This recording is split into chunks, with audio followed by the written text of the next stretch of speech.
contado que durante 2 años y medio hubo un infiltrado policial en el entorno de la familia del Cuco que ha revelado cosas sorprendentes, Nacho. 600 horas de grabación. La única explicación que le doy a que Miguel no delate dónde está el cuerpo de Marta es qué hizo con Marta. Y quizás él no quiera que aparezca el cuerpo o del modo que pueda aparecer el cuerpo se le pueda criminalizar más aún. Miguel saca a Marta con varias bolsas, entonces estaríamos hablando de una disección del cuerpo. Enseguida lo vamos a analizar, enseguida vamos a hablar si tiene un lapsus. Hemos traído un experto, don Francisco, muy buenos días. Buenos días, Ignacio, buenos días, Susana. Francisco Cesteros es ingeniero electrónico, perito judicial, experto en detección de la mentira. Ha estado analizando lo que le hemos pedido, qué dijo Miguel Carcaño, tuvo un lapsus o no, tiene un veredicto, enseguida lo vamos a conocer. Bueno, en esa segunda hipótesis, en ese nuevo escenario, es verdad que algunos objetos que aparecieron en el piso ahora también cobrarían sentido. Vamos a hacer una cosa, vamos a recuperar la versión, perdóname Susana, de Miguel Carcaño en el juicio y vamos a intentarla cotejar con los datos del infiltrado. A ver en qué coincide. Vean. Miguel saca a Marta con varias bolsas, entonces estaríamos hablando de una disección del cuerpo. A la luz de esta escalofriante revelación, repasemos qué hechos, evidencias o testimonios ya conocidos encajarían y cuáles no con la macabra hipótesis. Durante el juicio, Miguel Carcaño reconoce: yo regresé a la casa, yo llevaba la silla de ruedas y yo me quedé limpiando mi casa. Pero si Marta murió de un solo golpe y había poca sangre, ¿cómo afirma? ¿Por qué se limpió todo el piso? Algo que atestiguan el tío de Marta y una amiga que visitaron León 13 y a los que sorprendió que una casa habitada por 2 jóvenes solteros estuviese tan extremadamente limpia. Pues la verdad es que nos encontramos a 2 personas muy tranquilas y a una limpieza extrema, un olor a lejía alucinante. Durante una de las primeras reconstrucciones, Carcaño se bloquea ante el juez cuando sospecha que este le conduce a esos mismos contenedores y confiesa: tengo que explicar que la tiré ahí. Para los implicados habría sido mucho más fácil deshacerse de varias bolsas pequeñas y a los basureros les habrían pasado más desapercibidas que un gran bulto conteniendo un cuerpo entero. Así que, de ser cierta la hipótesis, esto habría dificultado las labores de búsqueda del cadáver y podría poner patas arriba mucho de lo que creíamos saber del asesinato de Marta del Castillo. Abríamos este pequeño bloque hablando de Marta del Castillo con un tuit, con una alerta de una espectadora de Espejo Público, lo están viendo en la pantalla, si me lo colocas aquí lo puedo leer.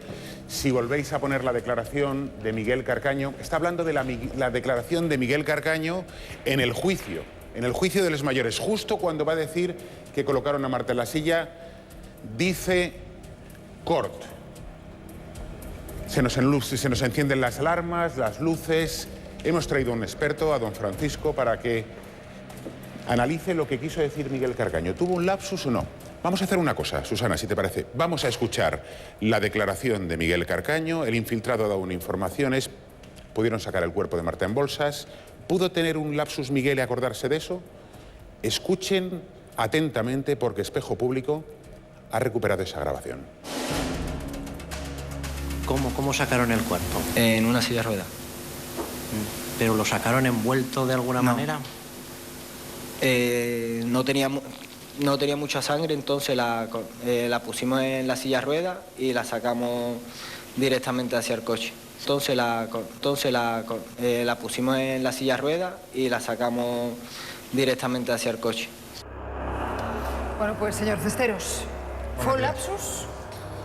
Bueno, ¿Ese Cort que se escucha? Sí, es un desliz contextual y así lo entendemos nosotros cuando hacemos los análisis. Hay un guión escrito, meditado, estudiado, repetido hasta la saciedad y en ese momento la memoria tiene un lapsus, quizás por un nerviosismo, quizás por el contexto y rápidamente luego él vuelve otra vez a tratar de rellenar ese hueco. ¿Quieres decir, Francisco, que la Cort o la Cor... Entendamos que esto es una suposición, es obvio, aquí nadie puede demostrar nada, pero es muy significativo.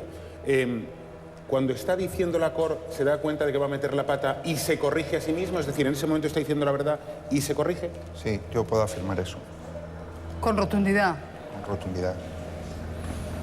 ¿Eso se había comentado hasta ahora? Es decir, ¿alguien se había dado cuenta de ese lapsus? Jamás. Jamás. No, fue un juicio, no, ni mucho menos. De hecho, Fue un juicio muy largo. Toda España estuvimos pendientes de lo que se dijo en ese juicio, pero ese lapsus que esta espectadora nos hacía ver y que es verdad, existe y se produce. El experto lo dice y nosotros ayer lo vimos a la primera. Y nos sorprendimos por no haberlo visto antes, pero claro, para encontrar algo primero tienes que saber lo que buscas. Lo que está claro es que ese cort, si realmente es la parte inicial de un la cortamos, es comprensible que Miguel no lo quisiera contar. Porque Miguel defendía una posición fácil de defender en el juicio. Yo le di un mal golpe y el resto lo hicieron otros. Cuando ya aumentas tu participación de forma física y mecánica, es muy difícil convencer a alguien de que lo has hecho todo menos lo importante. ¿Dónde está el cuerpo de Marta?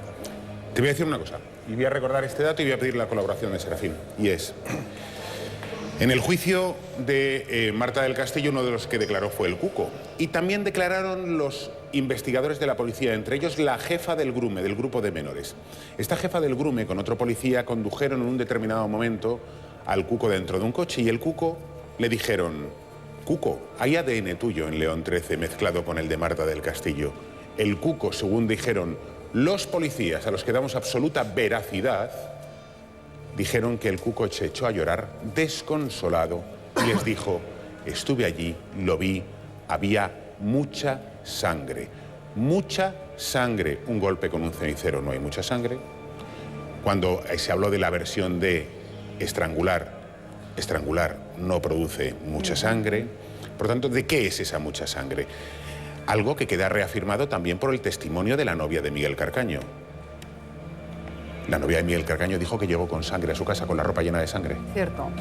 Señor Cesteros, ¿qué más le llama la atención de lo que acabamos de escuchar, de esa declaración de Miguel Carcaño? Bueno, para mí aparte de ese lapsus. El lapsus es significativo, pero luego hay un análisis de la voz que nos indica que es un tono monótono, no en el sentido estricto, sino que no tiene altibajos. Por lo tanto, es algo pensado, analizado, meditado, muy estudiado, muy repetido continuamente y no tiene una carga emocional.